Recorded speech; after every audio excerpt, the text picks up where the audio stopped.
Big up, big up, big up. I figured I'd hit you with the short intro this time so we can get right into it since we are a little late on starting, but we are here nonetheless. Sorry about that. I was getting some of my mail and I got this pretty cool thing. I got this this 3D Anfield Stadium. You build it. You see the little field there, and you can build it, and it'll be like a nice little 3D keepsake. I want to get the Lego one. I'm not really that big on Legos, but I want to get the Lego one, so we'll see what happens with that. That one's my next one. That's the thing I want to do. I want to build Anfield Stadium with my nephew or something like that because he's big into Legos. So hopefully we get something going on. But big up to everyone joining us. A little insight right there. Big up to Mukama. Definitely my guy.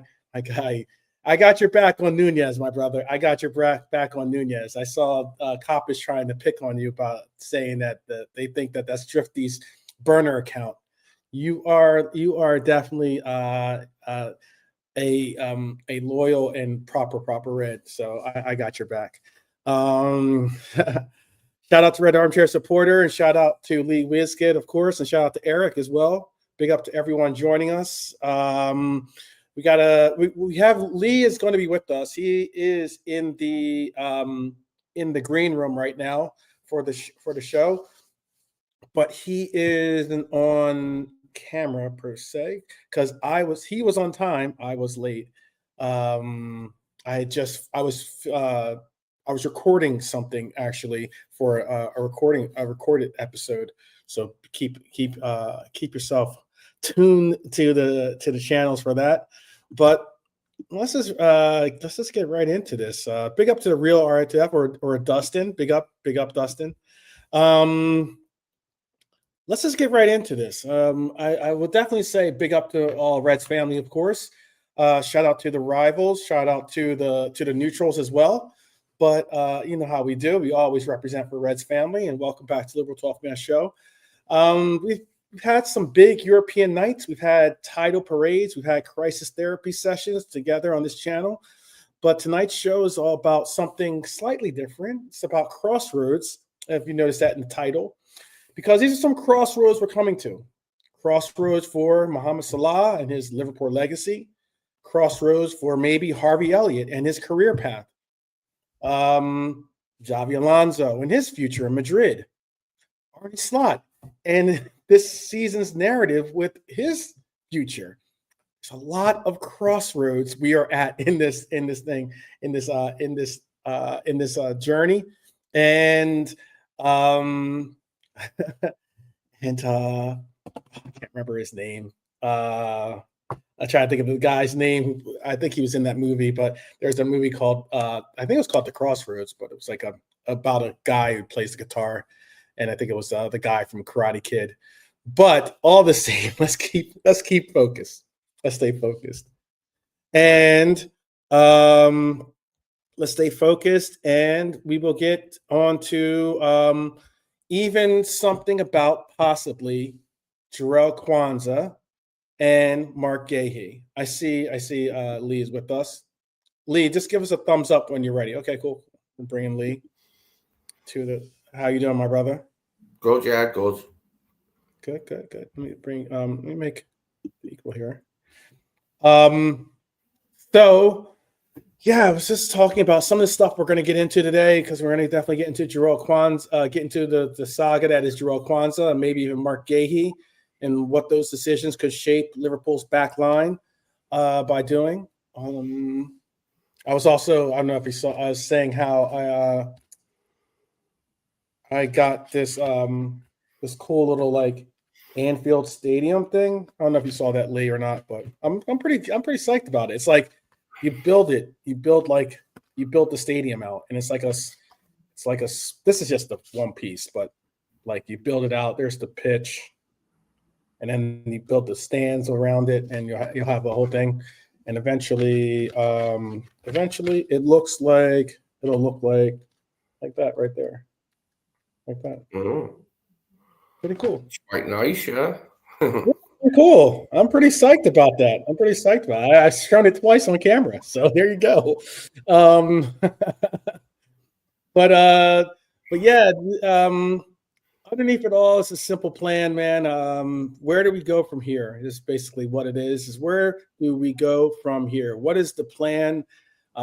Please do smash that like button, subscribe if you're riding this chaos out with us, and let's dive right into segment one, which is starting with a man who just cannot stay out of the controversy or out of the conversation as well, and even when he isn't in the squad, and that's Mohamed Salah. So, as if Liverpool didn't have enough drama on his plate,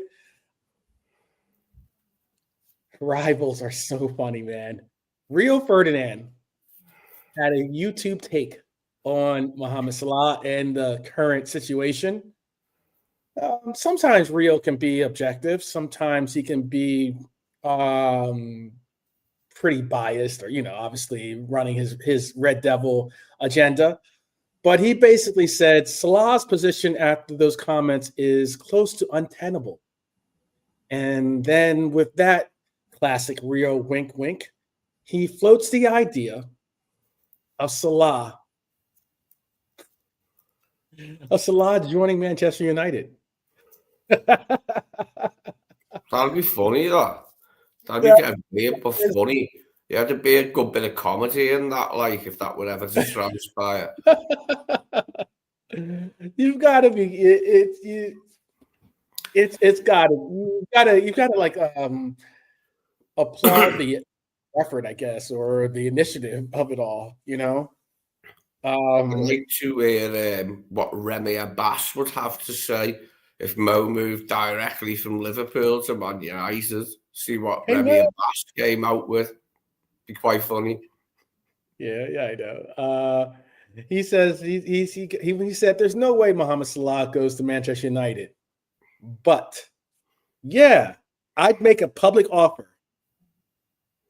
It'd be undeliverable. It'd be unbelievable, excuse me, but he would make a public offer. He says, let's be completely real here.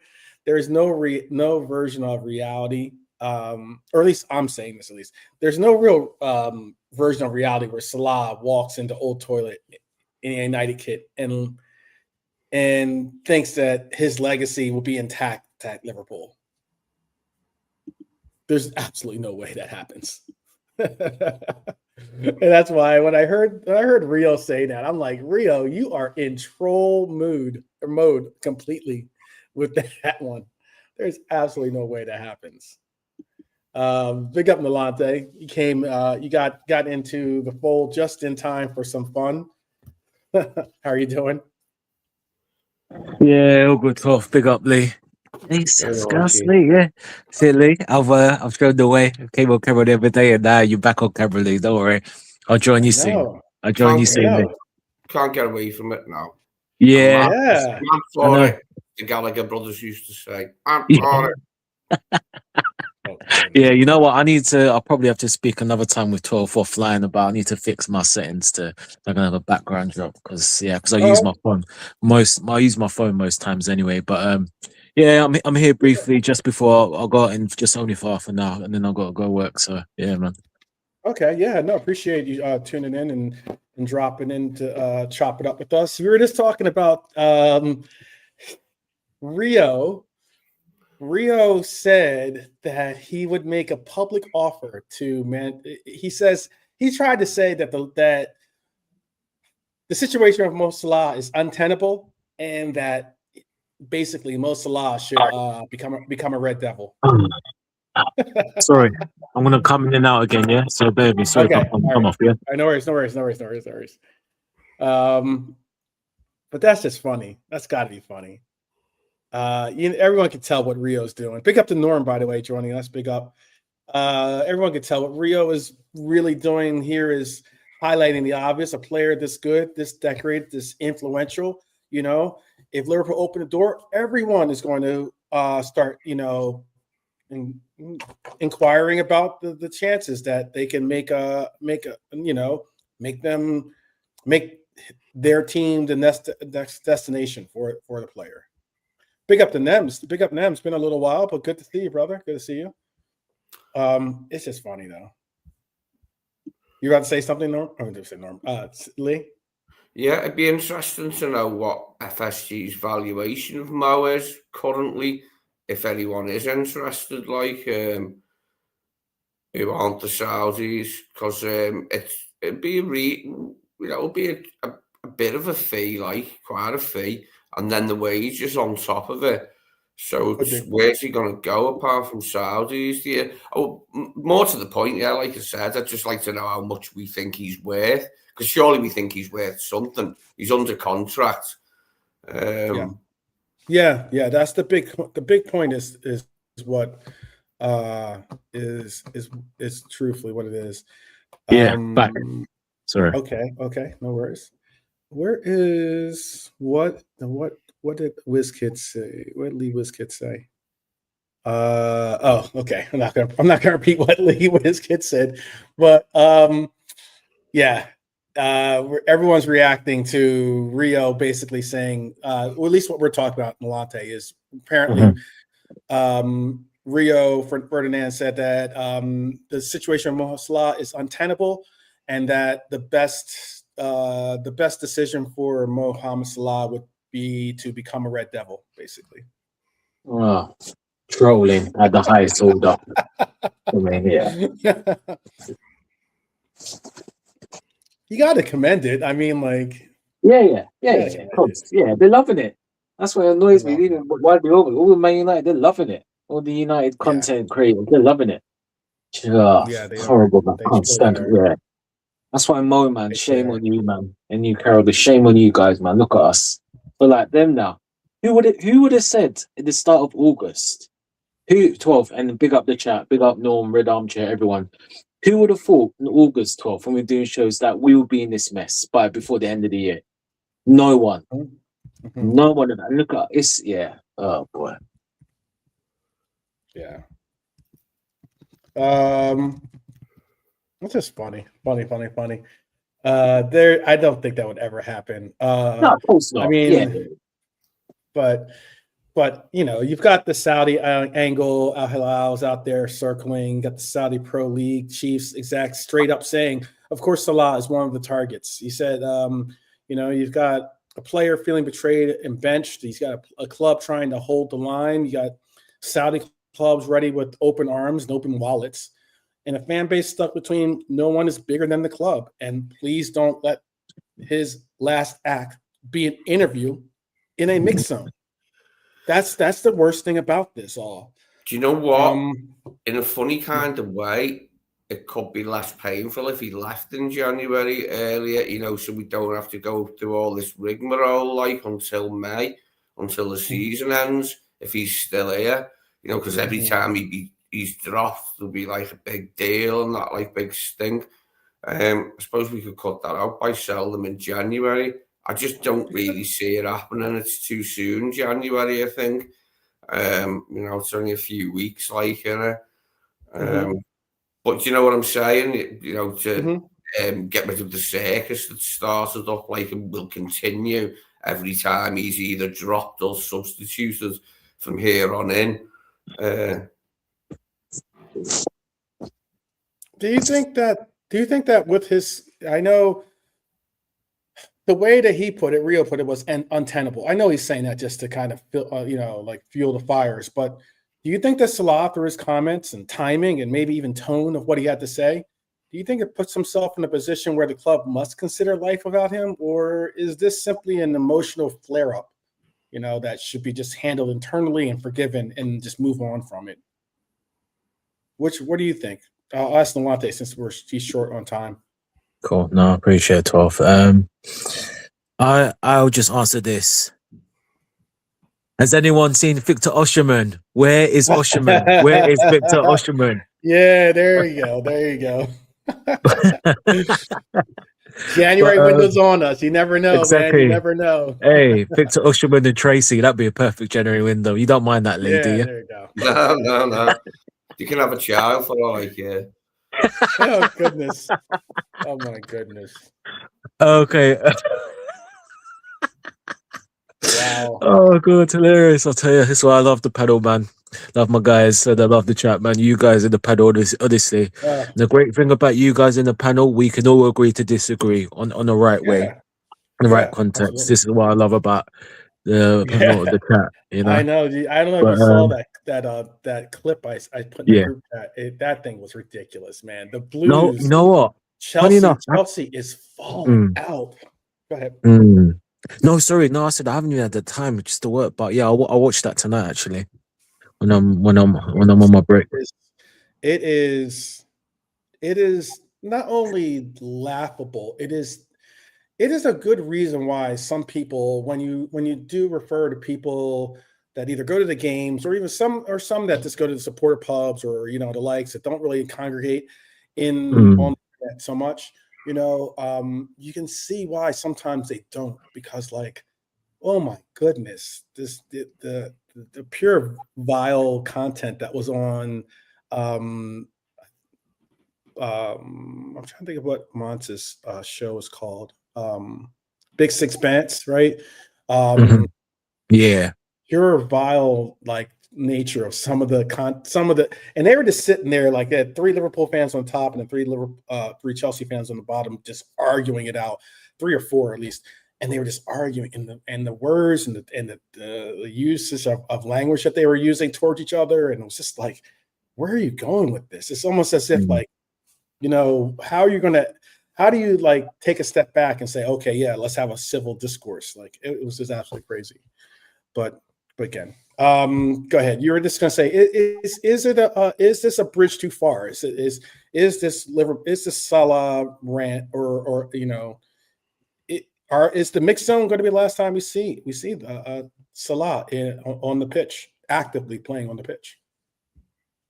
I think potentially there's highly likely. It feels like he's going that way. Yes, but I just won't be surprised if something happens and he gets reintegrated in the squad. Like for me, so I won't be. I think yes, but I won't be surprised if it doesn't happen. Something happens behind the scenes between him and Slot and the club, and he gets reintegrated. But what he done is just I mean, look. There's his reasons, but like he said, someone's out, and he said he's been. Look, let's break this down. He said one, he's been scapegoated. Maybe to a certain extent. I wouldn't say he's fully scapegoated. Ibu, No, McAllister, VVD, everyone has got it. Not no, Kirkers, Wirtz. He's everyone. You can't say it's a bit hypocritical because everyone has got it. He's yeah. got. There's no, He's had it, but a little bit. He hasn't been like, oh, it's Mo Salah's fault. And then yeah. the No, I was about to arrogance. say, where's the last time you Yeah. heard someone say we lost because of Mohamed Salah? Exactly, in it, yeah. And then the arrogance of saying, I don't know why I've been dropped. Bro, That's it's like that is yeah. just arrogance. I'm sorry, dude. You like you're paying rubbish. I mean, if it was Ibu, someone like that, I don't think they'll come out because he's this, Salah. It's Cristiano Ronaldo vibes. And I said Mhm. Mo Salah has spoken in 8 years 4 times, and all four Yep, times he's created a little fire. And yep, I don't like that. I don't like that, yep. dude. You And do, and but and you know what's yeah. interesting too is that Mm. he chose to do it more readily and more openly with this coach than he did with Klopp. I mean, I think the reason why there's only been four times or 3 times before this, I think, right, or this is the 5th time or 4th time. Yeah. Why there's been so seldom times is because I think that Klopp demands that kind of respect. You're Mm. not going to go up against a coach that is beloved by the fans the way that Klopp is, and he understands that. I think it's like a power move in a sense. I think he knows that Yeah. he has credit. He has his fans that will stand like as in the whole. I've been asked multiple times by different content creators, even by some people in comments, like, who do you stand with? Do you stand with Mo Salah or do you stand with the club? And I'm like, what is that? How's that even a question? Mm. Like the club are the players and the players make up the club. It's a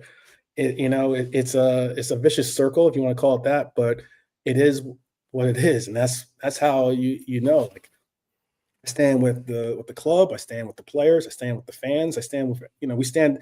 The point is, we stand together. That's the point. And I think that this is trying to separate us. It's trying to divide us. It's pretty sad. No, I agree. You got every Tom, Dick, and Harry talking about it. You got Gerard and McManaman on BT Sports having a round table. Yeah, that was a good one, by the way. Yeah, it was. Yeah, it that was really good. Lee and I watched that actually. Oh, cool. Yeah. Yeah. Yeah. Really, really good.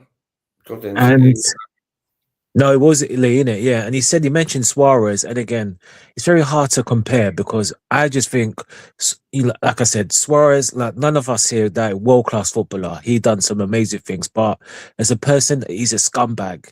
And Liverpool were badly advised. They embarrassed us as a football club with the T-shirts. With the T-shirts. Not the exactly. And then when he done his biting, they were like, oh no, we still want to keep him. Well, really, truly, they should have let him go.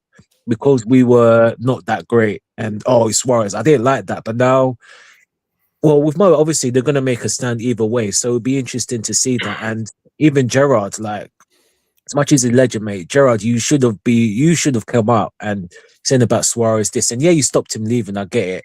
But I remember Carragher, this is one thing I rate. When Evra came on Monday Night Football, this was maybe 5-6 years ago.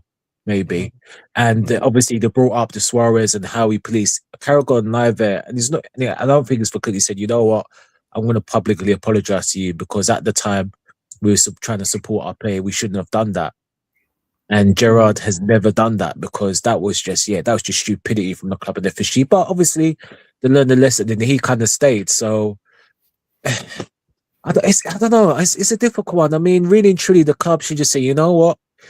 We'll have a private conversation.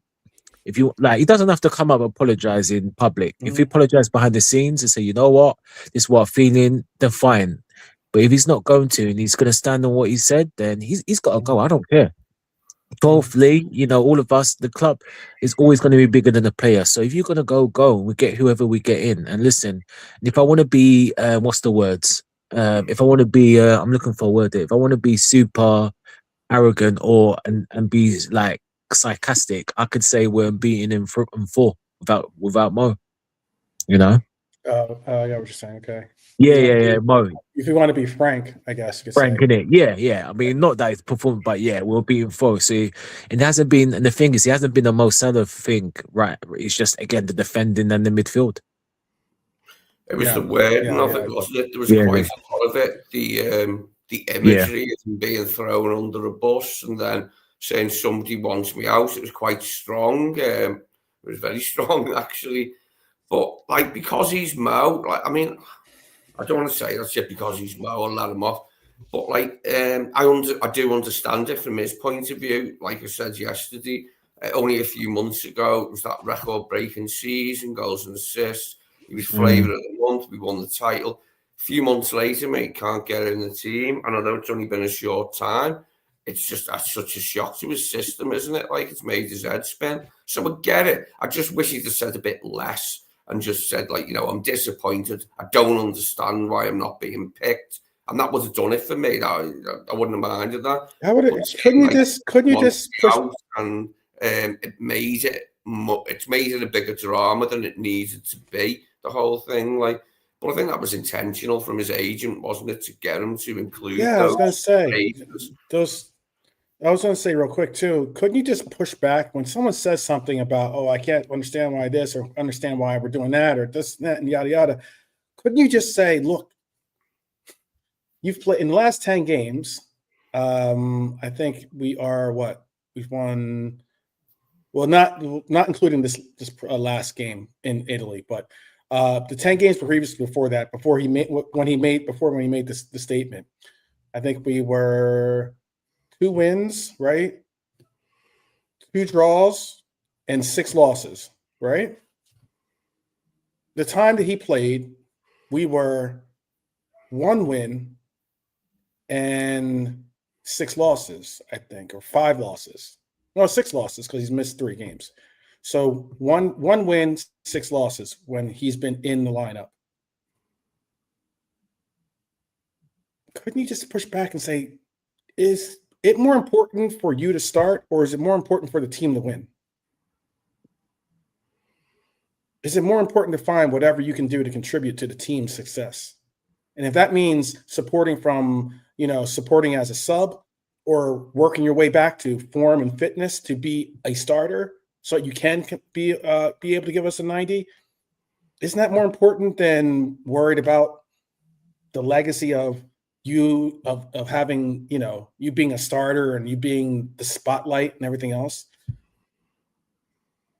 It's concerning. It's very concerning. And again, we spoke on yesterday. I don't know if you saw the show from yesterday or not, but yesterday we spoke on how the Bild, BILD, it's like a German publication. Yeah, right? the German paper. Yeah, it's the main one. Yeah. Yeah. In their publication, they have it. They're running a story that's saying that the reason why Salah is pissed off, basically, is because of Verts, and because apparently Liverpool have made it that he's going to be the next cornerstone. He's going to be the next star. He's going to be the next focal point. The team where the team is going to be held in his image, in essence. And Salah is apparently angry about that. And that's what the Bild is going with. I'm like, how are these stories even being written? Oh, that's right. That's because you're sitting in a mix zone, unloading your feelings when you should have been doing it behind closed doors. Knock on the gaffer's door and go have a conversation. There is no point where you cannot have a conversation with someone. And if you can't have a conversation with him, there's got to be someone that could be an intermediary that you could have a conversation with. He must have a relationship with Arnie Slot. Like, if last season was anything to go by, I think all he's saying is it's sort of gone a bit cold. Did you, he's out of Lee, the team. comment on the video that we saw, the one that Fozzie shared with us, that was done in September of this year, I think it was, or something like that. Yeah. I don't know if you've seen this video, Malate, but he is on camera talking about you can't go out publicly and talk bad mouth. Oh, yes. Yeah. And then you're like, this is 2 months ago that you said this comment. You did this whole PR thing about like how you hear, whatever you hear in the paper is not true, and crazy. And everything that's in the locker room stays in the locker room. I'm just like, what? Well, yeah, no worries. While Lee takes that phone call, let me say this. From one player whose future is under a microscope to another player whose future is it's definitely under a microscope, but to another whose future was supposed to be straightforward and now suddenly isn't. And that's going to what the thumbnail was all about. And I'm saying, let's talk about Harvey Elliott. When Harvey Elliott went to Aston Villa, the feeling was, okay, this is the next step. He's going to play regularly, or he's going to at least get, he might not be a starter, but he at least will get into the rotation. He'll trigger the obligation because I think he's already played 5 games or something out of the 10 that's necessary, and move on with a career as a Premier League starter. Loan with an obligation to buy after a certain number of games. I believe the number of games was 10 appearances, so that's pretty easy to meet. That's what everyone assumed. But football doesn't carry too well your assumptions, basically, as a priority. He's only made 5 appearances. He didn't travel for the Europa League game against Basel. No. Unai Emery is now openly talking about finding the best solution for him and themselves. And notice he's separating those two things. You don't say that if a permanent deal is a lock. You don't say that when you're essentially admitting this hasn't worked out, basically, this hasn't worked out the way we thought it would, basically. And that's that. There's another twist. because FIFA have certain individual rules for players. Now, Harvey can't play for a third club this season. He's already played for Liverpool. He's already played for Villa. So if he comes back in January, he either reintegrates under Arne Slot, a manager who also wasn't fully convinced last season, or he becomes another talented player stuck in limbo during what should be key development years for the player. This is what I meant by Crossroads. This is what when I put the title together, Crossroads. And there's a lot of different Crossroads. We talk about the Salah Crossroads. This is the Elliott's Crossroads, because I don't think Elliott's a bust. I don't think he's necessarily the finished product or the finished article. I think that's how they put it, right? But he's a 22-year-old who needs a manager to bet on him fully, not go halfway, fully back him. What do you see as being a major roadblock in maybe bringing him back to this team? Do you think there is a roadblock? I'd like to see him come back to Liverpool, to be honest with you.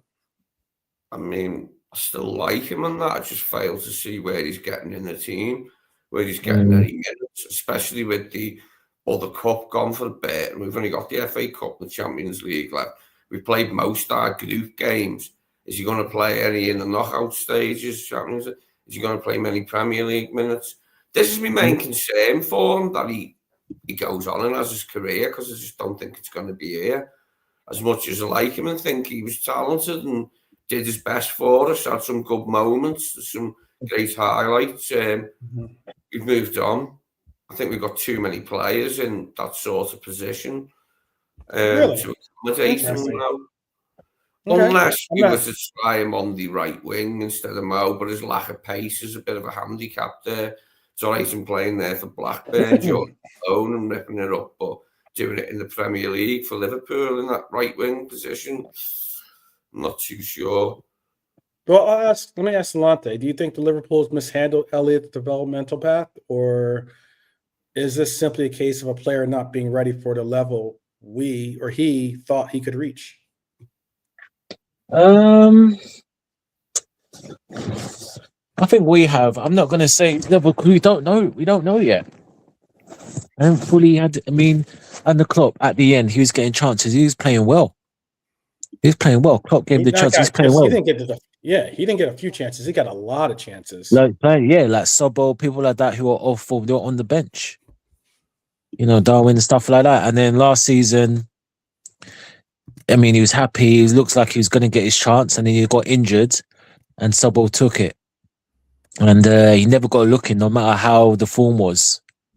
That's the problem. And then he came in here and bets, get a goal here and there. And like I said, I'm like you, I like Elliott, but it's just got, if he comes back, unfortunately, he's going to be like Chiesa. He's just going to be ignored. Because if Slot wanted to get rid of him, and that's a shame, because I think there's a player in there. I really still think, but it's no point. His pathway's blocked. Wirtz is the superstar, Dominic and all these people. So, yeah, it's a shame. He's a quality player. Let's not forget, last summer, he was player of the tournament for the under-21s, England. And the starring role and then returning back-to-back. So, it just, unfortunately, it's just going to be elsewhere. But I still think there's a player, but he just needs to be where, like you said, the manager that loves and say, you know what, Harvey, do your thing. Be our go-to guy. I would have, in the summer, gone to Germany. I would have gone to Leipzig. But, obviously he fought Villa. Like maybe there's certain things that were guaranteed insured, but it just hasn't happened. So I'll for him, his next stage, I would go abroad unless there's a Premier League team that knows he's going to be starting me. Like you said, I remember 12. You mentioned Crystal Palace, something like that. Yeah. That'd be a good option because he will be playing every week, game in, game out. So yeah, it's a shame, but we'll just see. We'll see with young Harvey. We shall see the next movements. Well, if Elliott does return in January, it's a question of what does Slot even do with him is the biggest question.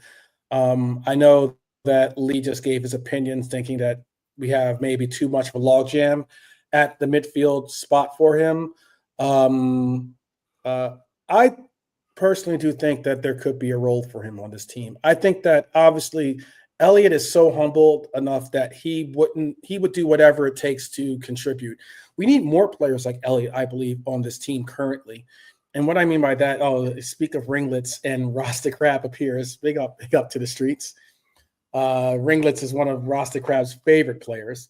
But why I'm bringing up the fact that he could make a difference, or why we could use more players like him, is because there's no denying that he puts every effort on the table when he gets on the pitch. There's no denying that he brings intensity. No denying he brings that hustle, brings all the qualities, all that bite and energy that we have been lacking. Pretty much, it's one of the main components that this team has been lacking. People have been calling out for it, and Elliott definitely embodies that. And we had Fozzie on the show yesterday, and shout out to Pops again. These Bayesian Reds in the house. One of their brethren, actually, one of the Bayesian Reds brethren, Barnes, was at the game along with me and Fozzie, and it was the Liverpool game versus Arsenal in Philadelphia, and Harvey Elliott played the 10 for us in that game. He was the best player on the pitch. I get it's an exhibition game. I get it's preseason.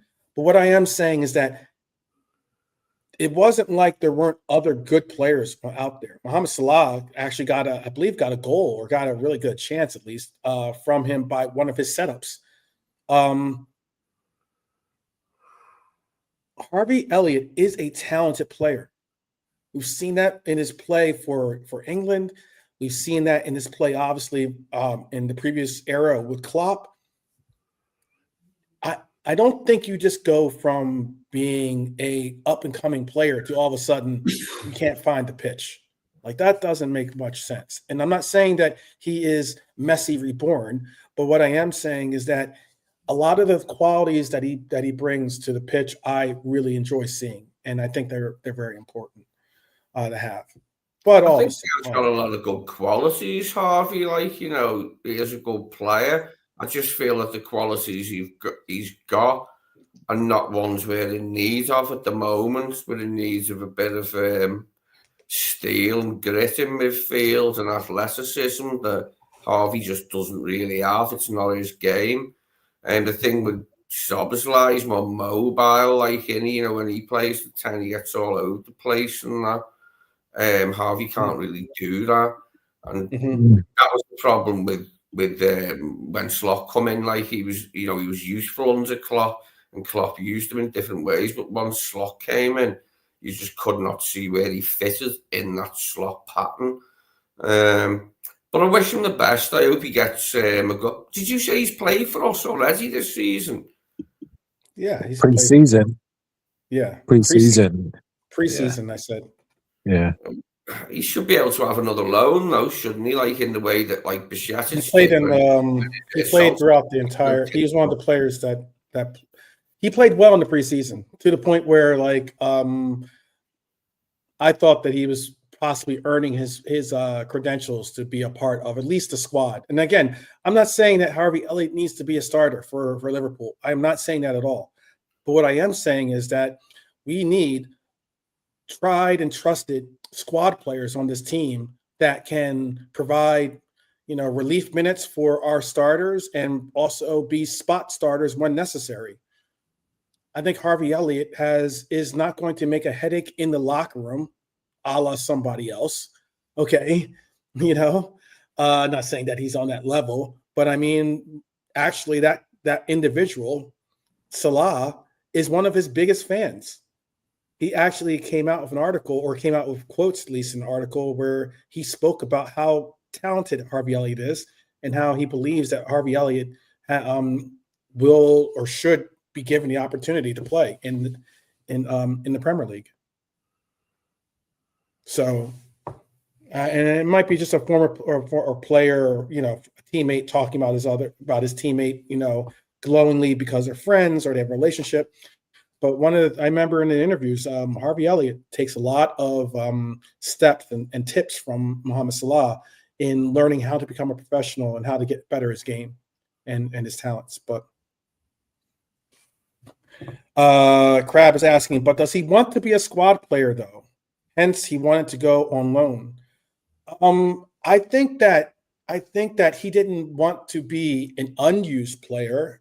There were times when we weren't even necessarily using the player per se, but does he want to be a squad player? Probably not. He probably does. I mean, I don't think anyone really necessarily wants to be a squad player. But what I will say is that maybe this one, his options are limited. I just spoke on the fact that he's already played for 2 teams this year. He can't play for a third. He either comes back or he just trains with us the entire rest of the year. That is not something you want to do with a talent like Harvey Elliott. Okay. And the last point, what I'm trying to make is that does he want to be a squad player? I'm sure not necessarily, but maybe again, this experience has humbled him enough to know that might not be where you want to be now, but this is where you are currently, and make the most of the opportunity. Make the most of the opportunity. Be the humbled squad player that plays when he gets the minutes, or is able to get whether it's in the FA Cup games or whatever it is. Make your mark when given the chance, and that's what I would say. Big up Eric again. Big up Songs 4K in the chat. It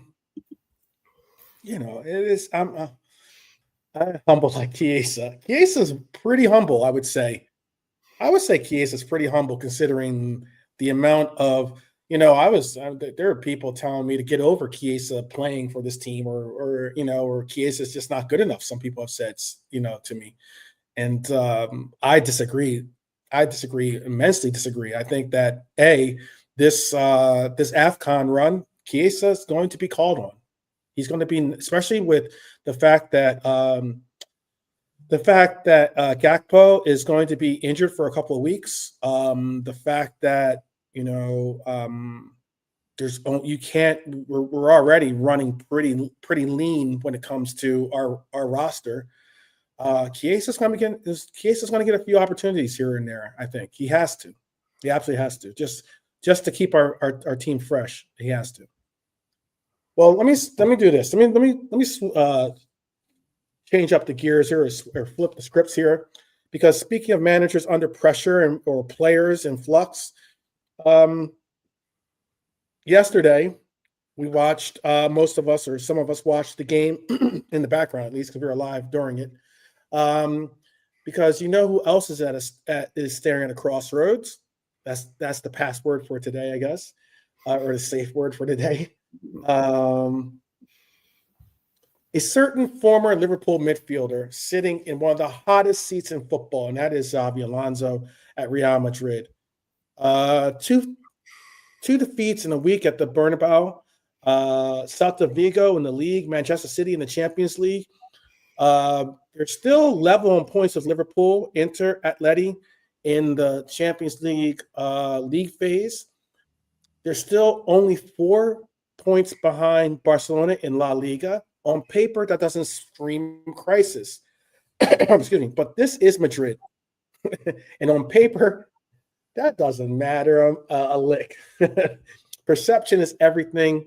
Spanish media are already talking like another bad result against their next opponent, and Xavi could be gone. Some were saying that if they got a bad result against Manchester City, because they were at home, if they had a bad result against Manchester City or they had a loss against Manchester City, he'd be gone. Yet, listen to how Alonso's been talking. He praises his players' intensity. Jude Bellingham went on TV and says they're 100% behind him. He passes the eye test for leadership, even when the cracks are showing. But now zoom out for a second and think about the Liverpool angle.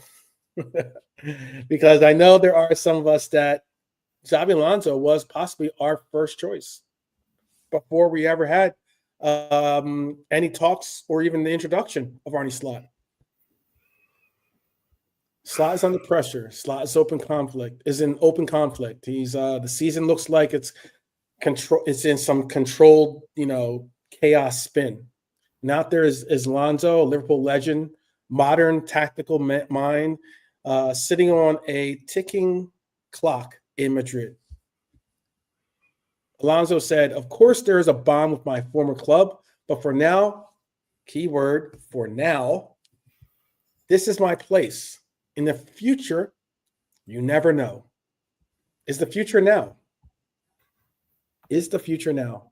And that's what it says. If it blows up in Madrid, does the door to Anfield open wider or slam shut completely? This might be that sliding doors moment. Nalante, are you someone that would be maybe even interested in entertaining that if the opportunity was there? Again, it all aligns. I think you know what. When you say this, I'm thinking this. If the way we've been playing now, if Alonso was available now, I think maybe the board would have made the decision. Per se, I think they would have just acted and get him in anyway. But yeah. So yeah, but we just have to park that. I'm not really thinking about that. I'm just thinking about the Brighton game. If I'm honest, that's my focus on what's happening game by the game. But yeah, that's it. But big up the chat. Big up everyone. Big up yourself. Always, man. I'm gonna head out. I'll be I'll be in the comments anyway on my way to work anyway. Yeah. Enjoy your day. Thank you for participating. Yeah, no problems, man. All right. All right. Big up. Big up. Big up. Peace. Big up. Peace. Peace. Peace. Big up to Philip, by the way. I didn't get a chance to say hello. Good to see you. And I get it. I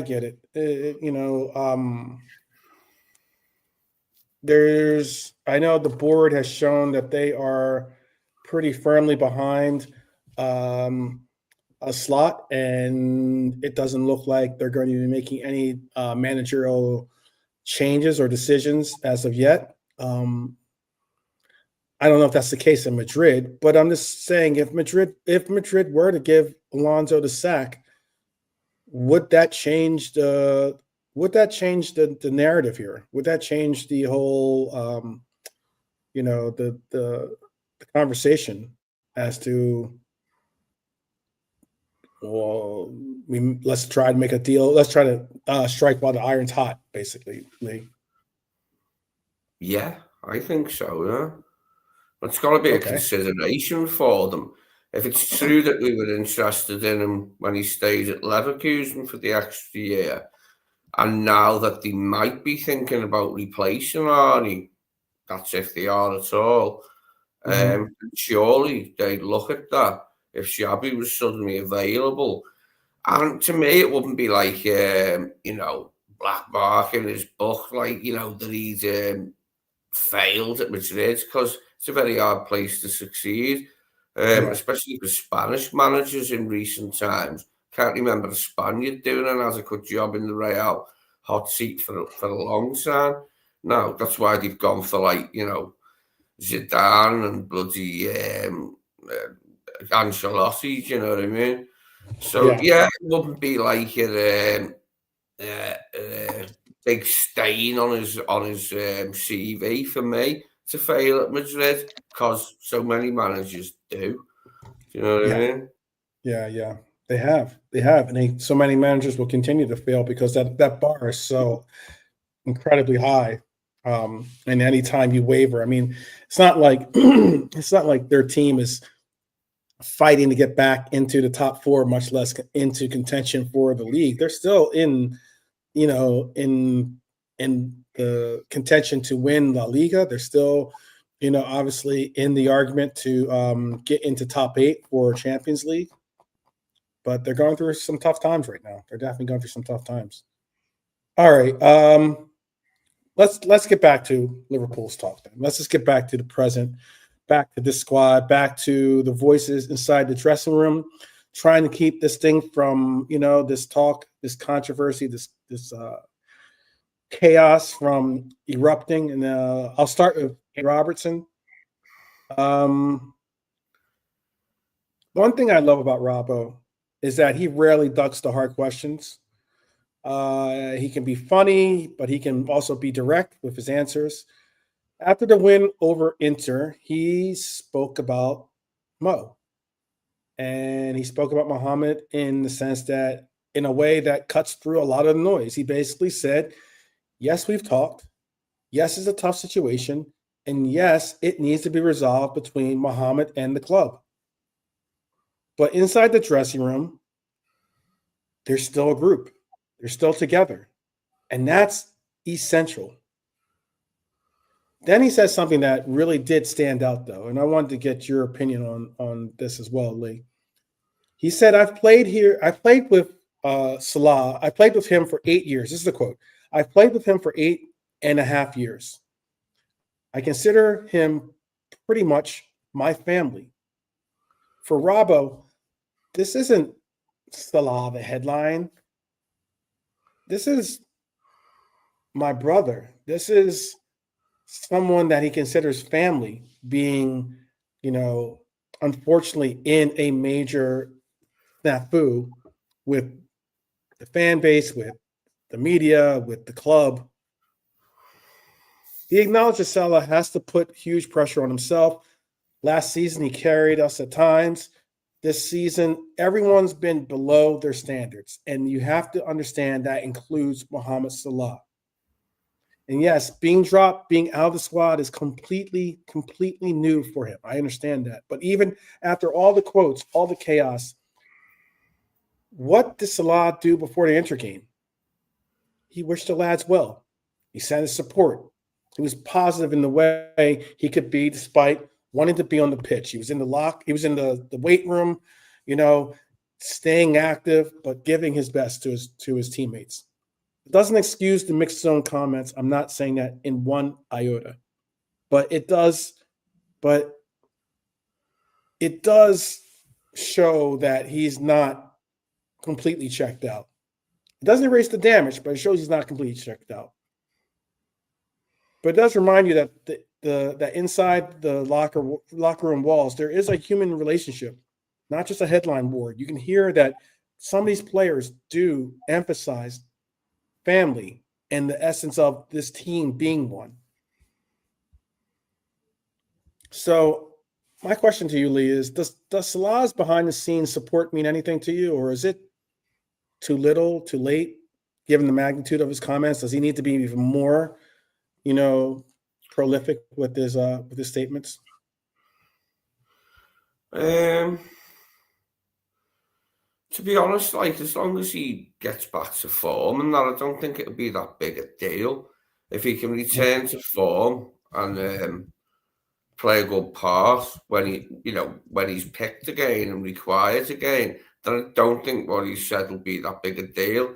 It's if he doesn't, if he's put into the team and still doesn't perform, then that'll be a little bit different. But it's going to be strange until the end of the season. If you stay until the end of the season, or possibly even another year beyond that, there's going to be so much hoopla in the media, a lot of hullabaloo and ballyhoo in the media, which we've seen already, and it's only been a couple of days. If this carries on until May, where it's backwards, do you know what I mean? And he's getting dropped and getting subbed and that, and coming out and having a go in the media. It's not what the club needs.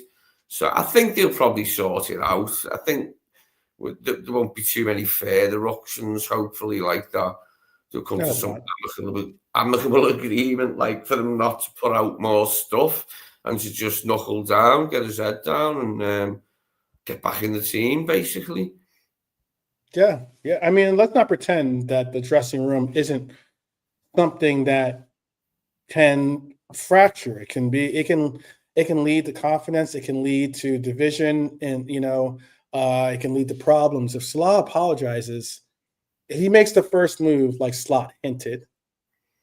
Does that heal the wound, you think, or is there still more that he would have to do? I think that once if he were to come out and just apologize, be like, look, having thought about my comments, maybe I was a little bit rash by, airing the dirty laundry. I should have spoken to my teammates and to my coach or to the club and taken it from and spoken internally, and everything going forward is going to be handled internally as opposed to, dealing with it through constant barragement of questions. Because now you look up Liverpool news, it's like Salah headline, Salah headline, Salah headline. It's like you can't avoid it. Just can't avoid it. So let me see what you guys are saying in the chat. Yeah, that picture of him in the park, I didn't understand, by the way. I didn't know what that. Well, I didn't know what that meant. It's just a picture. It's just a random picture of like the park and leaves on the ground. I don't know what that meant. Is it changing of the seasons or something? I don't know. Maybe he'd gone to feed the ducks or something. Yeah, maybe. Songs 4K thinks it's Mo's showing us he's not where he thinks he should be in the gym and the park, and attention seeking, feeding Jamie the troll. I got you. Yeah, it's not an easy place to be for any of us with this conversation. So let's just move on. Let's talk about the Champions League maths.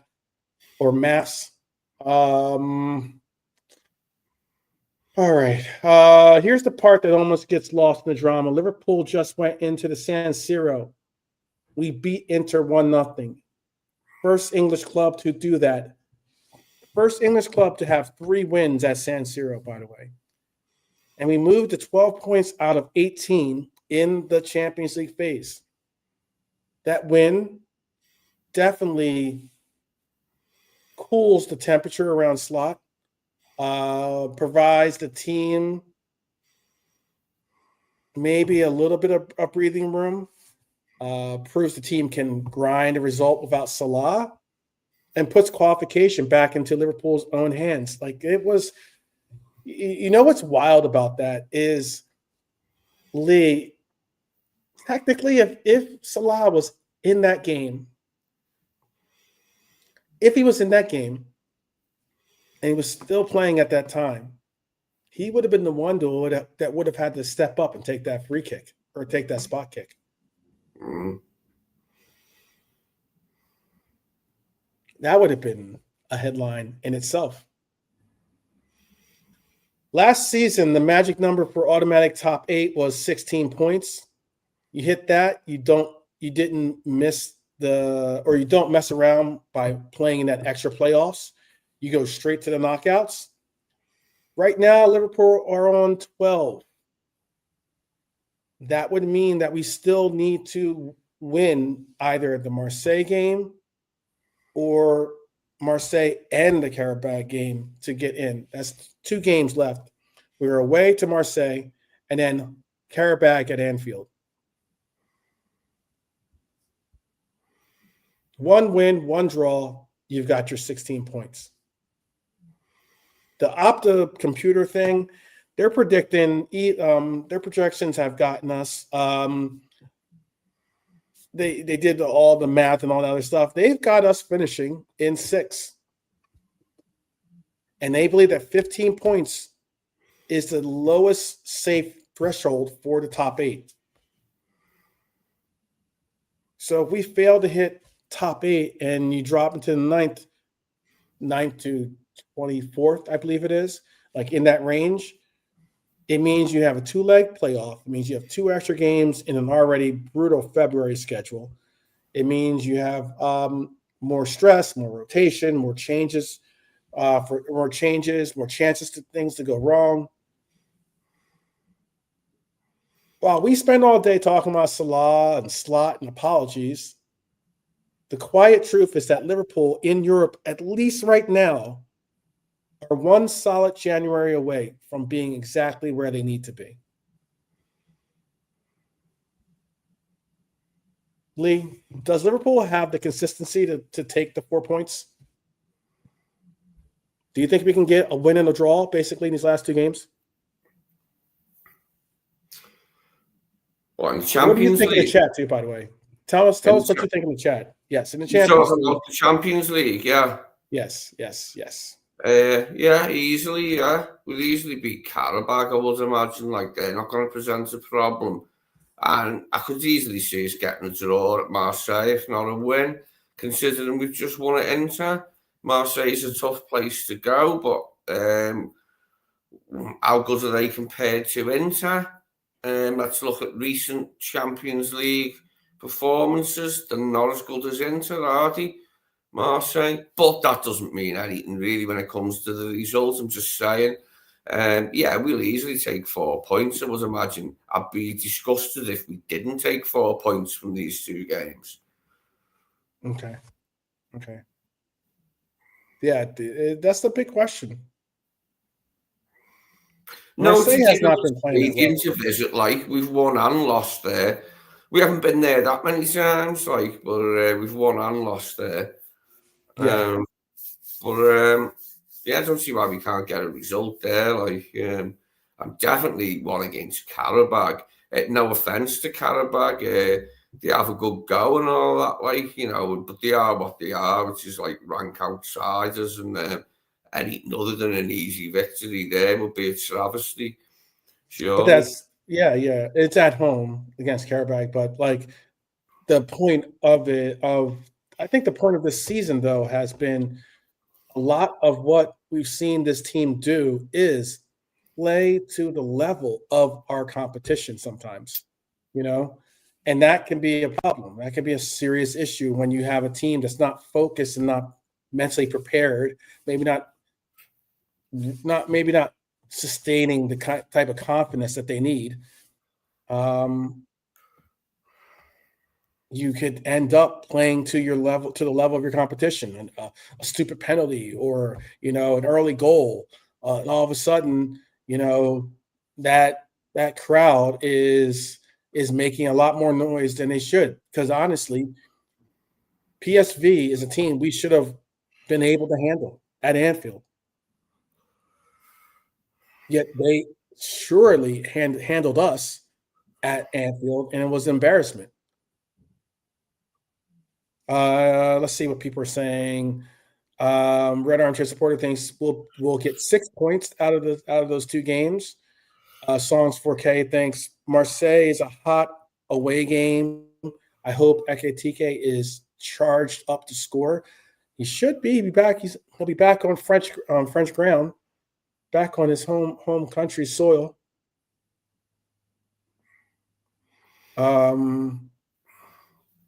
Carrier bag. Okay. It's a big question. It's a big question. I mean, even beyond qualification, if we do finish in the top 8, does that change the narrative? Does that change the season narrative? If we finish in the top 8, all of a sudden, are you thinking like we have a chance of winning Champions League, or we can maybe salvage something from this season by performing well in Champions League? Yeah, definitely. Like, it's a tournament like that we can do well in. Hopefully, if we get to the knockout stages, we've just got to be playing better by then and be more like ourselves and be a bit more capable of what we saw last season. Because we were excellent last season in the group stage. It was just our luck that we met the winners in the first knockout stage. Yeah, I think we can have a good Champions. That's what I'm hoping. I want us to go all the way in the FA Cup. Yeah, that'd be great, but I'm nowhere near as arsed about the FA Cup as I am about the Champions League. That's what I'm looking forward to still from this season, is what we can muster up in the Champions League and see if that can, save our season sort of thing. Like, give us something to cheer about, like later in the season when some other fuckers winning the league. Yeah. I mean, 18 points definitely gets us top 8. I think that's a pretty much an assurance. I think 18 points definitely gets us top 8, and it'll avoid us from that playoff role, which will be important. Songs per K says he wouldn't count on the points. He says we play like Jekyll and Hyde. Reg Armchair says if Isak and first click, then watch out above. I agree.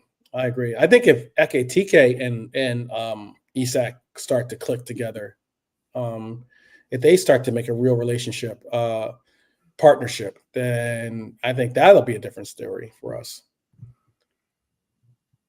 Definitely be.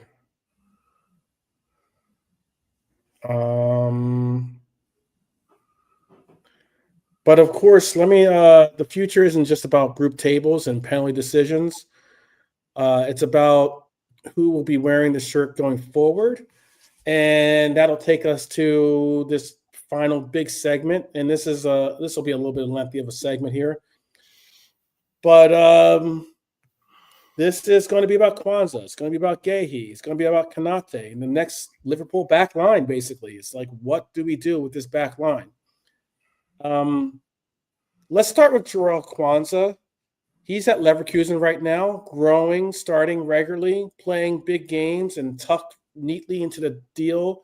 Into that deal is a £70 million buyback clause from up to 2027.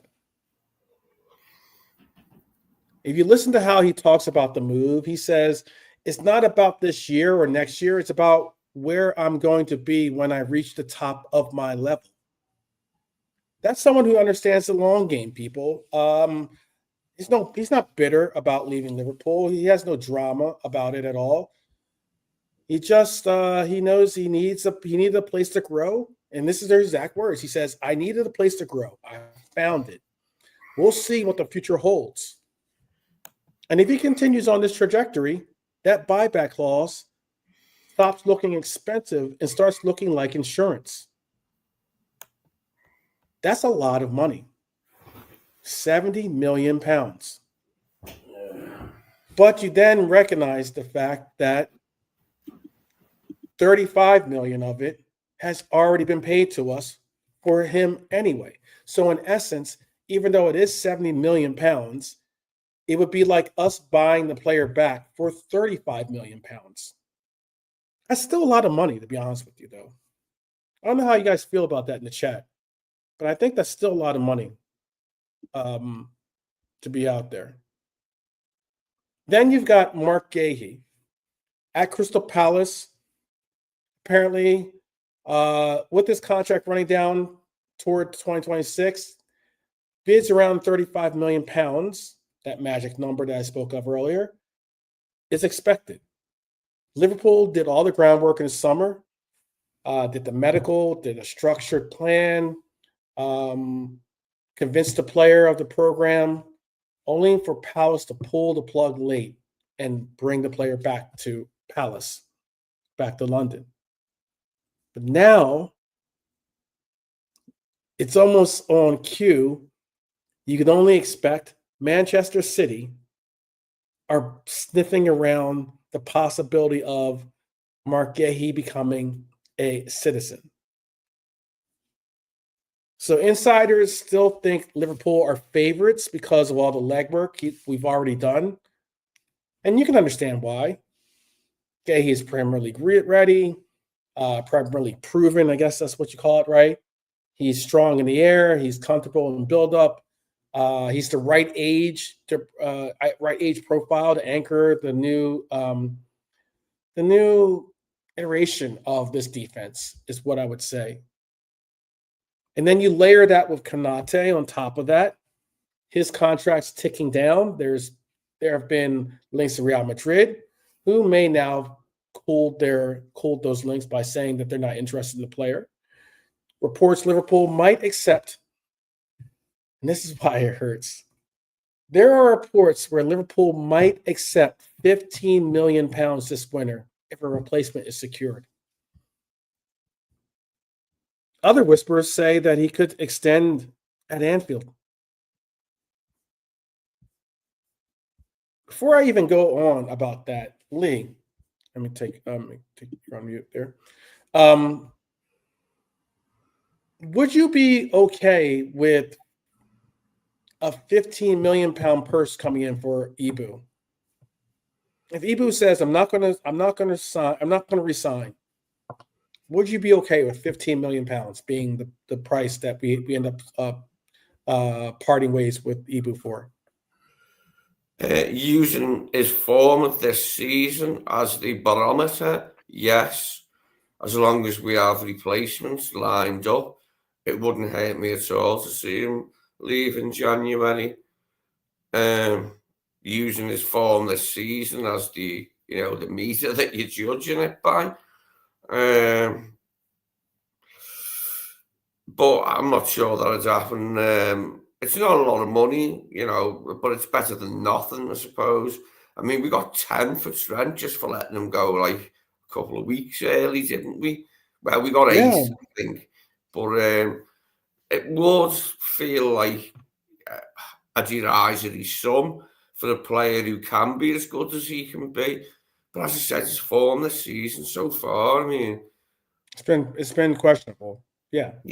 But what's even worse about all that's in the way here, all that's different from last season with Ibu is that he thought Real Madrid were interested in him, and that seemed to be enough to put him so far off his game that he's just looked pathetic at times.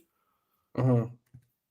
I was going to just bring up the fact that I brought up the number that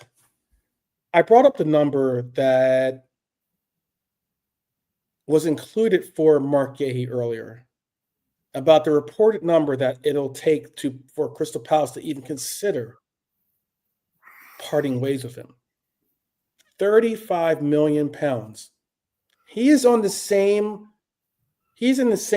set of circumstances as Ibu Konaté. He is in the same set of circumstances in that he's on an expiring contract. It's the last year of his contract. Are we saying that we can only get 15 million pounds for Konaté, but Crystal Palace can get 35 million pounds for Guehi? Is there that much of a difference between the evaluation between those two players? That's where, when I hear the numbers, I'm sitting there going like, wait, what is going on? Do you think it's that big of a difference in evaluation? Is that a foreseeable, a reasonable, I should say, gap between the two players? 15 million for Ibu, but 35 million for Guehi. What do you think, Lee? I'm asking you that question at least. Really,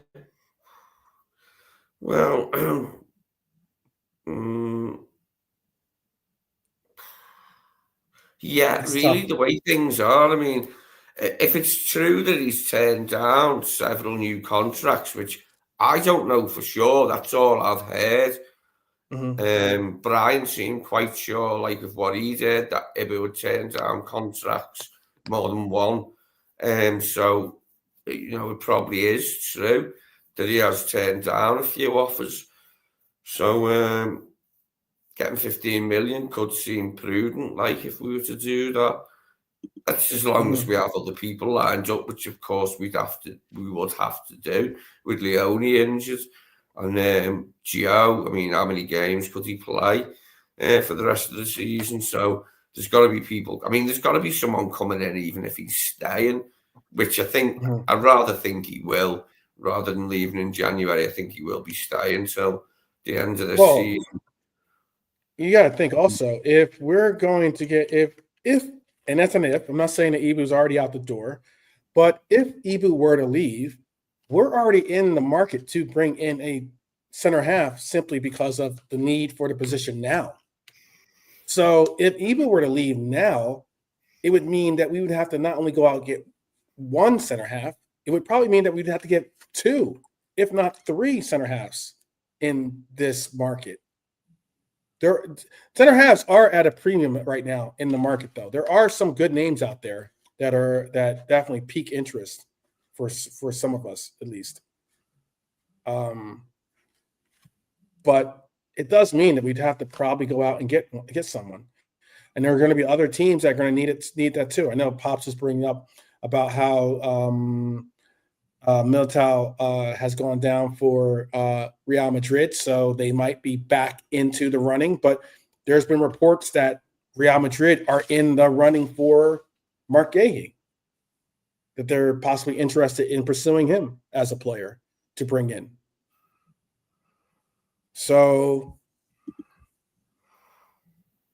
Ibu is a title winner.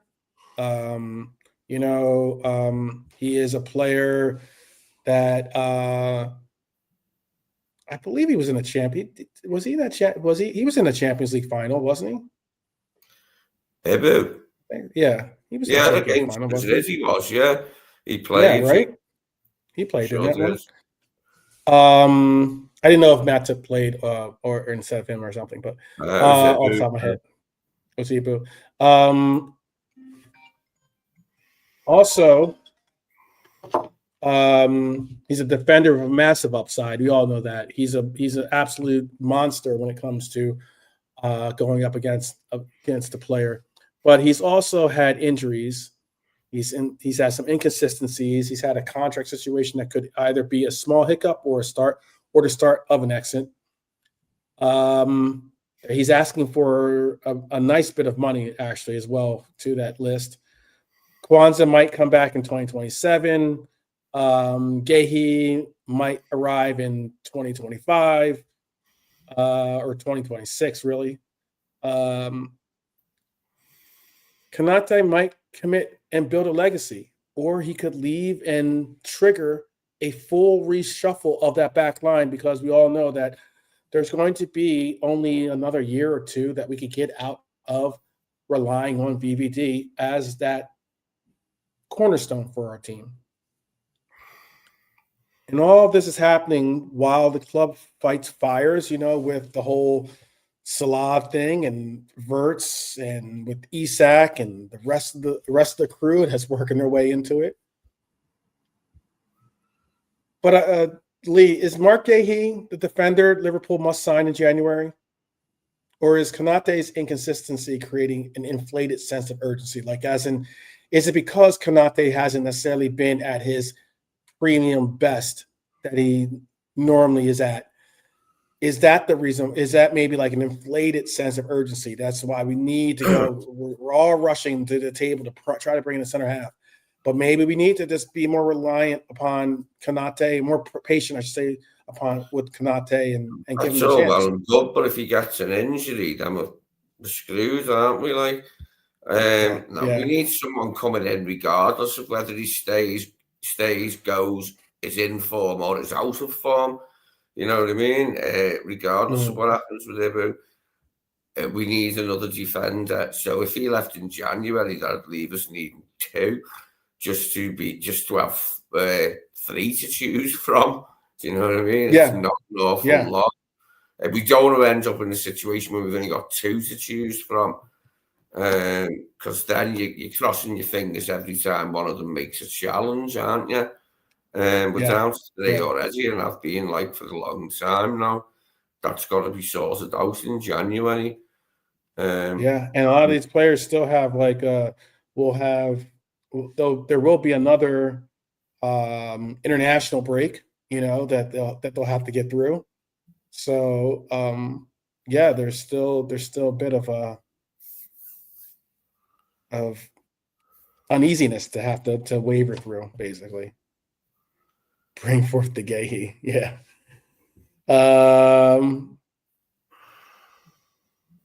He did play well, by the way. I'll give him that. He played well, as Red Armchair Supporter said, against Inter. He did play well against Inter. And Lautaro Martinez is not an easy character to hold at bay. He is not. We need two, even with Konaté. Yeah. Who would be your two center halves?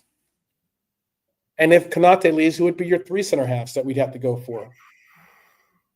One of the ones I definitely want is Schlotterbeck because of his experience. I also like the fact that he's left-footed, and we don't have a left-footed centre half and haven't done for a while. It gives you a nice balance if you have someone who can play that left side. Because Virgil could easily play right side. He does it for Holland sometimes, you know, at the other side of Ake, or could be someone else. But do you know what I'm saying? It really is places on the left-hand side where it always has been. But we're looking at someone who can also come in for Virgil, and that we could rest Virgil occasionally. We were saying that in the summer, weren't we? I mean, he's got no chance of having a rest now. Like, and you know what I mean? We need him in every single game. But yeah, we do need others because we just haven't got enough. After Leone's injury, it left us really short. I mean, until last season, Ibu was very prone to picking up knocks every fourth end. The man was never fit for more than 6 weeks. You know what I mean? If he was fit, it'd be for about 6 weeks, then he was out again. And that was his career at Liverpool until last season started and Slot came, changed the system slightly. There was no inverters, maybe not as high up the pitch all the time. And, like, you know, he was able to stay fit, wasn't he?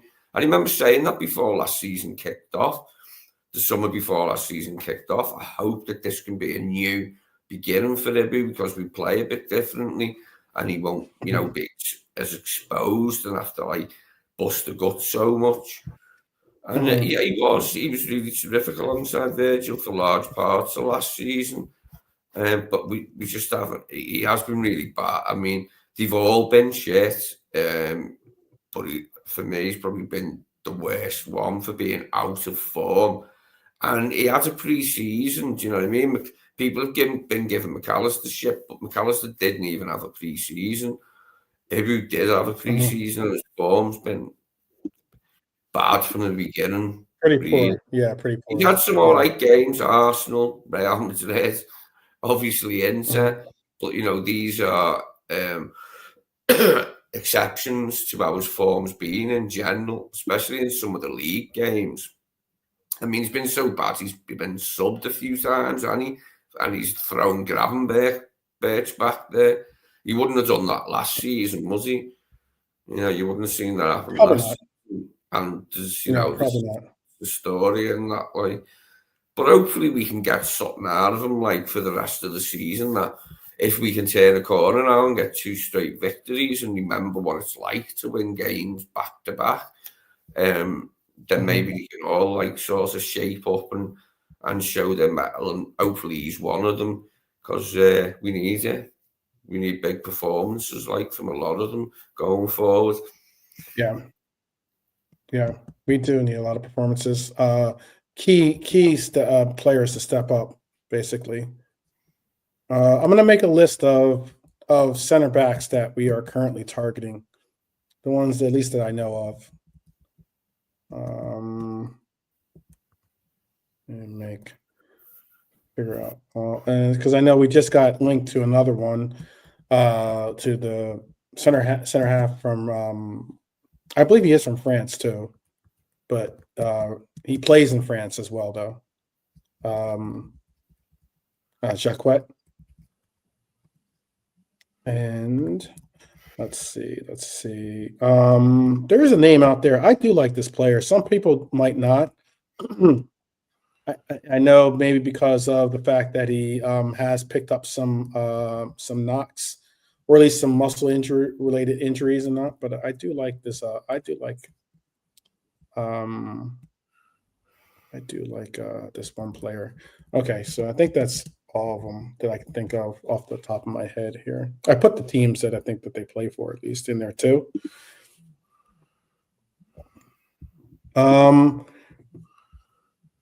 The last two that are not on this list are Van de Ven and Upamecano. If you saw this list and you had to pick two, at least two, and have a third as an option, what would be your choices? Well, you can tell us in the chat too. If you had this list, if this is the center half menu list that you can choose to bring in players, you can choose to bring to Liverpool to reinforce our center half position. Who do you go for in this list? Pick two and then pick a third as an option. Pick a third as an option. So give your gold, silver, and your bronze, basically. Who are you going with? And the other two names are, again, Van de Ven and... Van de Ven's a no for me because of his fitness issues, which are considerable since he's come to England. Schlotterbeck would be my first pick because of his experience. I'm going to leave Guehi out of it, because I'm hoping it's a done deal, that one, and that it will happen in the summer. So out of the other ones, I pick Schlotterbeck, Xhaka. You can put him in. Put him in there. Do it where who's your first choice, your second choice, and then who's your third choice. Schlotterbeck first choice. Branthwaite's quite good. Yeah, Branthwaite could shape up and be even better for us potentially. And Xhaka. Xhaka sounds like a good prospect. I like Lacroix. Don't know as much about Antonio Silva. I haven't seen him as much, so not quite sure. Van de Ven, it's just his fitness. He's so really good player, really fast, but he gets too many injuries, which I hope changes for him. I hope he gets fit. Okay. Out there, give us your gold, silver, bronze choice, basically, is what I'm calling it, for center back out of those options. And if you have a different name that I didn't include in there, you can exchange it for the other and put the name of your choice into the list. But I'd love to hear who you think, because we need to get center halves. I've been saying this for a while now. I think that a natural way for us to evolve this club is to, if we do go to the 4-4-2, and that's the piece that I just recorded actually. If we do go to a 4-4-2, we will virtually eliminate our dependency on wingers, and we will create a more midfield, and obviously a striker dominant front line. But we'd have to go out and possibly get a third striker, if not a fourth striker. But but we would need to, solidify our midfield and get a solid back line. If we were to do that, and we were to get the emphasis on that back line, who are those players that we need to bring in?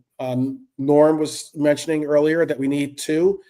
We need at least two, and that's with Konaté. So if Konaté were to go, we need possibly three.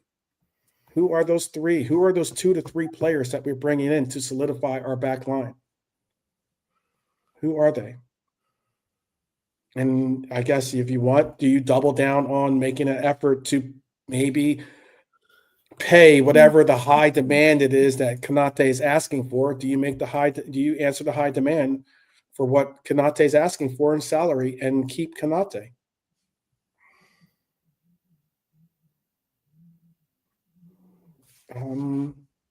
Here's a question for you, Lee. You want to read that one? What do you think of Jan Mulby's comment that he doesn't believe Slot is the man to take us forward? Well, I've only just become aware of it, but I'm not surprised. Same here. Yeah, not surprised he's said it. A lot of ex-players thinking it. A lot of them on the verge of saying it, or have already said it. So, no, it doesn't surprise me, that one, really. Jan, Kidderminster's manager for a while, wasn't he? Didn't really rip up sleeves as a manager. So, I don't know. I like Jan, though, anyway. I'm not bothered that he said it or anything, you know what I mean? So that's his opinion, and he's welcome to it. I'm not saying I disagree with him, actually, to be honest. I just think he's entitled to say it. Definitely, yeah. Definitely. Okay. It should be great, not grape. But this was Red Armchair Supporters. Red Armchair Support. At least someone in the chat's playing along with us. He said his first choice is Guehi. Then his second choice would be Schlotterbeck. And then his third choice would be Branthwaite. I think that's a good. I like Branthwaite. I think he's a good player, but I don't think Everton will get. I think we've got a tougher time getting him from Everton than any other club that we'd have to go for. And we also have a tough time primarily because they're actually doing well now this season. But I think Branthwaite would be an excellent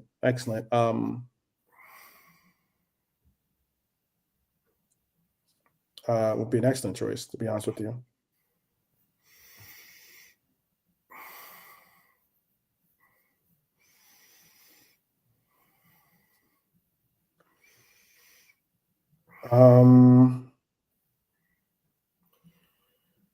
Let me see what else we were talking about here.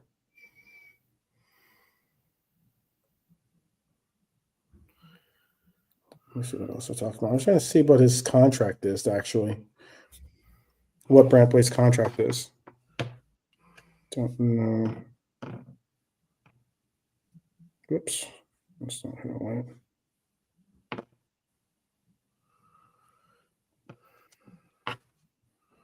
He is 23 years old. Right now, he's currently out. He's looking at a return in the 25th of January. So even if he was to be an option for us, we wouldn't be able to use him until at least February, most likely, end of January, February.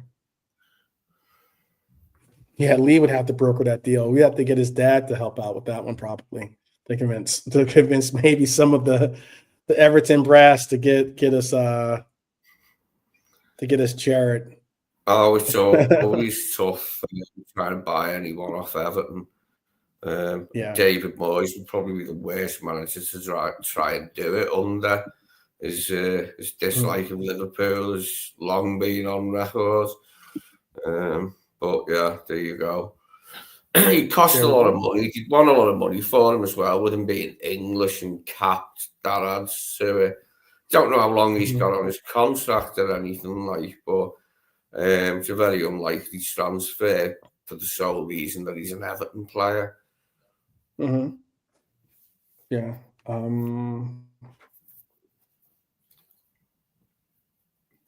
Originally a Carlisle United player,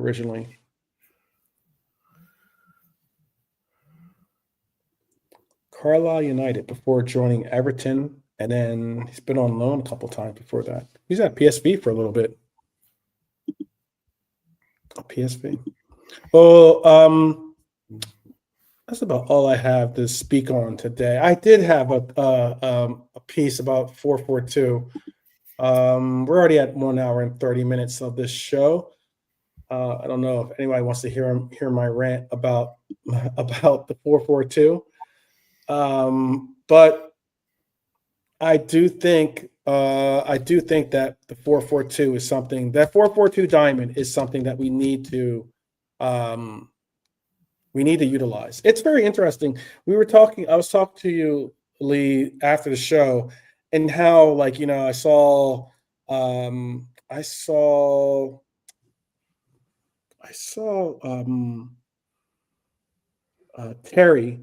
Terry Flores take, and I saw some other takes as well. It's almost like they don't want to say 442. It's almost like they just can't say 442. They have to say everything but a 442 in their analysis of what we were in. But we were in a 442. The Athletic did a piece and did a very interesting piece about how it's important for us to be in the 442 going into this Brighton matchup, or at least I think it's important for us to go into Brighton with the 442. Would you be disappointed if we revert back to the 4-2-3-1 after seeing how well we played in Italy?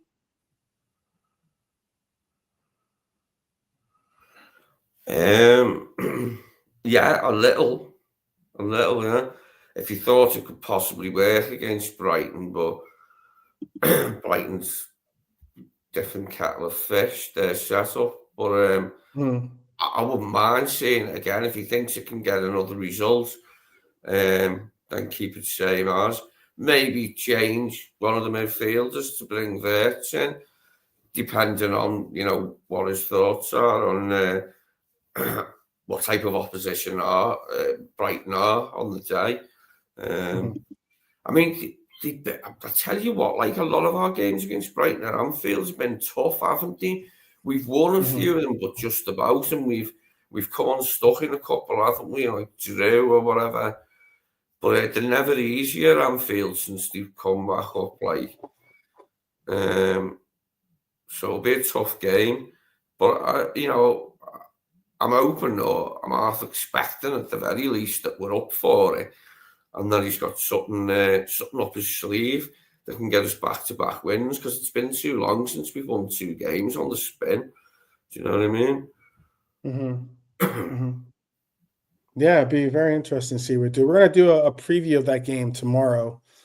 We'll get our preview episode in to get an idea as to where we are, what we think is going to be the case. We'll possibly get obviously the presser from the coach and get an idea as to what he believes we're going to be faced with.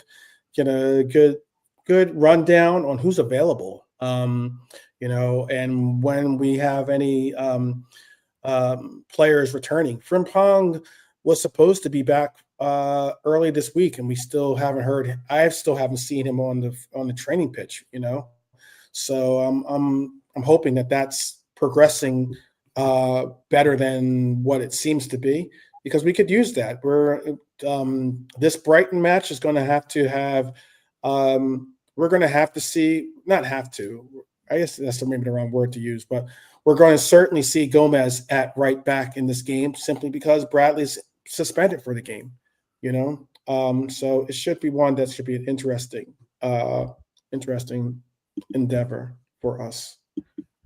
What is there anything on your mind, Lee? Is there anything that you wanted to talk about that we didn't get a chance to delve into? No, I think we've covered most of it, haven't we? What's going on right now?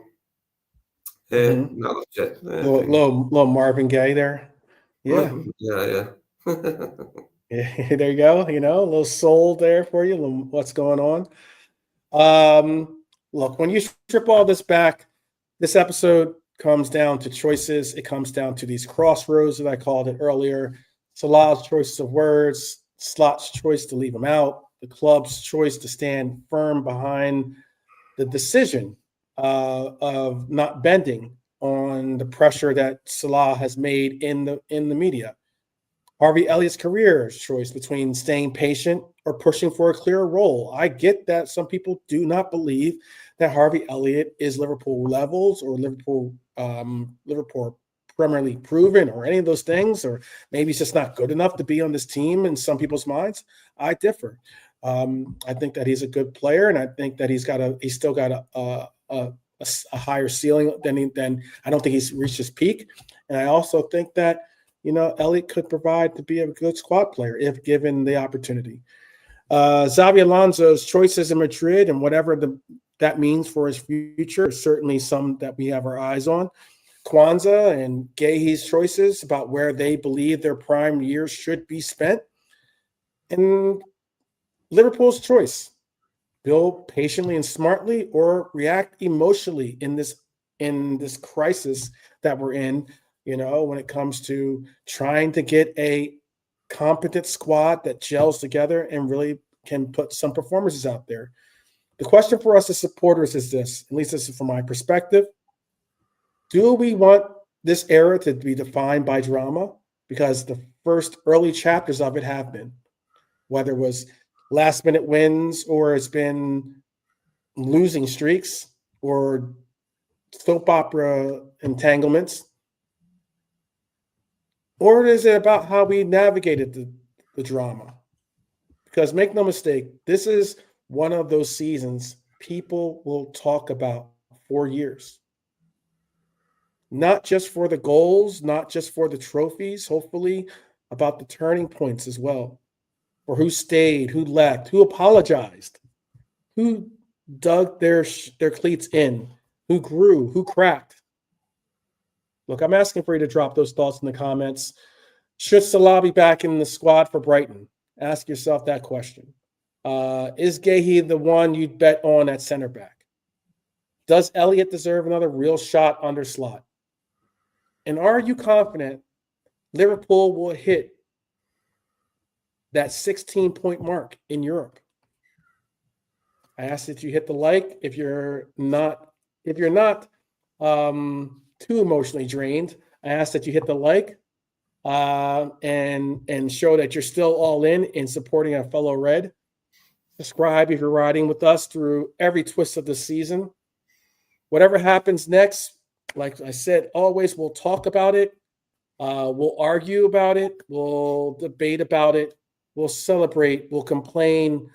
But most of all, we'll do it as the 12th man. And that's what it comes down to. It's just you and I in the chat, on the panel, breaking down, having a discourse, talking about it sensibly. You know, we can get passionate about certain subjects. Certainly, we can get even emotional about certain subjects. But we all do have a line in the sand, which is that respect that we have for each other as Reds. And it's so great to see that on this channel. So I appreciate your candor. Lee, go ahead and tell the people what's on your mind as we push on out. I hope we get 2 wins in a row. Against Brighton, 2nd win in a row. That'll do me nicely. That'll be good to be going on with. And I just hope things settle down. I hope things settle down in the background as well, and there's not too much extra kerfuffle over who is and isn't playing. You know, big enough to deal with it. Like, and hopefully from this point on, we'll less between Arnie and the players, specifically Mo. But hopefully things will be good anyway. If we can get 2 wins in a row, and who knows where we could go from there.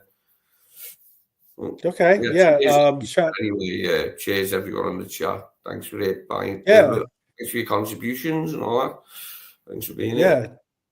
Cheers to the chat. There's there's more than 9 people in the chat. There's actually about 40 of you in the chat. Whether you're watching us on X or whether you're watching us on YouTube, big up to you as well. And Graham, we already read out your question, by the way. We answered your question. He's complaining about there's only 9 people in the chat and he still can't get his comment read out. Of course he did. I read it out already. It was the question about Jan Mobley. I read that question out. I read the comment out. But I think maybe he's just kidding. Maybe he's kidding around. But yeah, put it in the chat. Put it in the comment section. Most likely, if you put it in the comment section, I'll respond to it, or one of us on the channel will respond to it. But yeah, be active, be lively in the chat, continue to engage. We always try to get a real good dialogue, rocking and rolling with the chat. We do our best to not ignore the chat in this depending on what you're saying, of course. And if it's online, what we're speaking on, it helps out too. But because sometimes the chat can go on some weird tangents. But Lee knows it, because sometimes Lee and Lee's engaging in it or leading the parade. But big up to each and every one of you. Please do join us tomorrow for our preview. And yeah, we can only hope for 2 wins in a row. That sounds so crazy, but that is the state of our team currently. I hope that we get 2 wins in a row. I hope that we can get this Salah business resolved and move forward. And most of all, again, I spoke on it earlier. It's not about standing with the club. It's not about standing with the player. It's not about standing with either of the two. It's about standing together, and let's continue to do so. Hit the like button. Appreciate you, and we'll see you tomorrow. Take care, guys.